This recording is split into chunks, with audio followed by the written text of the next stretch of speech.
ನಟರು last time D K Shivakumar ಅವರು ವೇದಿಕೆ ಮೇಲೆ ಹೇಳ್ತಾರೆ, ಖಡಕ್ ವಾರ್ನಿಂಗ್ ಕೊಡ್ತಾರೆ. ಚಿತ್ರನಟರು ಯಾರೂ ನಮ್ಗೆ ಸಪೋರ್ಟ್ ಮಾಡಲಿಲ್ಲ ಅನ್ನೋ ಮಾತನ್ನು ಹೇಳ್ತಾರೆ.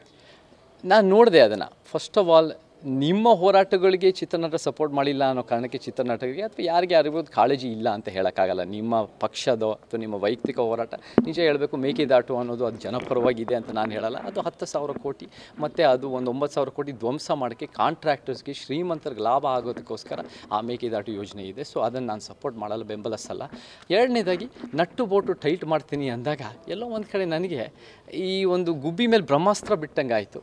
ಅದು ಸಾಫ್ಟ್ ಟಾರ್ಗೆಟು ಸಿನಿಮಾ ರಂಗ, ಪ್ರಚಾರದಲ್ಲಿರ್ತೀವಿ, ಎಷ್ಟೋ ಒಂದು ಜನರಿಗೆ ಯಾರ್ಯಾರು ಒಂದು ಗೊತ್ತಿರುತ್ತೆ. ಅದ್ರ ಮೇಲೆ ಒಂದು ಭಯ ಹುಟ್ಟಿಸೋಕ್ಕೆ, ನನ್ನ ಹತ್ರ ಎಷ್ಟು ಪವರ್ ಇದೆ ಅಂತ ತೋರಿಸ್ಕೊಳ್ಳೋಕ್ಕೆ ಅದು ನಿಜವಾಗ್ಲೂ ಅದು ಅಗತ್ಯ ಇಲ್ಲ. ಯಾಕಂದರೆ ನಾವು ನೋಡಿದ್ದೀವಿ ಈ ತೆಲಂಗಾಣದಲ್ಲಿ, ಅಲ್ಲಿ ಮುಖ್ಯಮಂತ್ರಿ ರೇವಂತ್ ರೆಡ್ಡಿ ಅವರು ಏನೂ ಅಲ್ಲು ಅರ್ಜುನ್ ಮೇಲೆ ಎಷ್ಟೋ ಒಂದು ಅಸ್ತ್ರ ಬಿಟ್ಟಿದ್ದಾರೆ. ಅವ್ರು ಜೈಲಿಗೂ ಹೋಗಬೇಕಾಗಿರೋ ಪರಿಸ್ಥಿತಿ ಬಂತು, ಏನೇನೋ ಸಮಸ್ಯೆಗಳಾಯಿತು.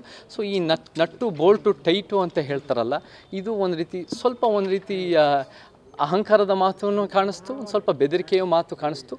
ಅಗತ್ಯ ಇರಲಿಲ್ಲ.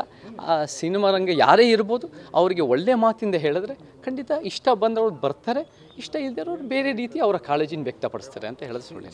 ಚಿತ್ರನಟರಾಗಲಿ, ಒಬ್ಬರು ನಟರು last time D K Shivakumar ಅವರು ವೇದಿಕೆ ಮೇಲೆ ಹೇಳ್ತಾರೆ, ಖಡಕ್ ವಾರ್ನಿಂಗ್ ಕೊಡ್ತಾರೆ. ಚಿತ್ರನಟರು ಯಾರೂ ನಮ್ಗೆ ಸಪೋರ್ಟ್ ಮಾಡಲಿಲ್ಲ ಅನ್ನೋ ಮಾತನ್ನು ಹೇಳ್ತಾರೆ.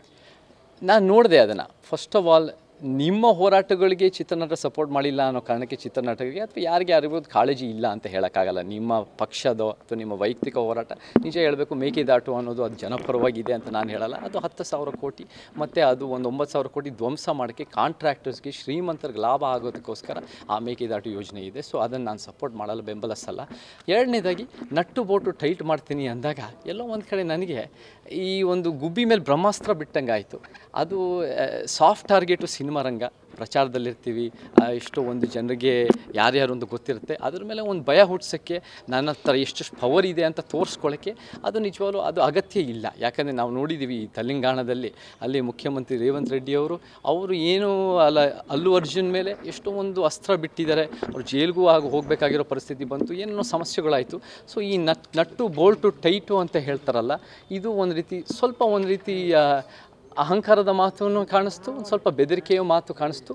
ಅಗತ್ಯ ಇರಲಿಲ್ಲ. ಸಿನಿಮಾ ರಂಗ ಯಾರೇ ಇರ್ಬೋದು, ಅವರಿಗೆ ಒಳ್ಳೆಯ ಮಾತಿಂದ ಹೇಳಿದ್ರೆ ಖಂಡಿತ ಇಷ್ಟ ಬಂದವ್ರು ಬರ್ತಾರೆ, ಇಷ್ಟ ಇಲ್ಲದಿರೋರು ಬೇರೆ ರೀತಿ ಅವರ ಕಾಳಜಿನ ವ್ಯಕ್ತಪಡಿಸ್ತಾರೆ ಅಂತ ಹೇಳಿದ್ರೆ ಸುಳ್ಳು. ಚಿತ್ರನಟರಾಗಲಿ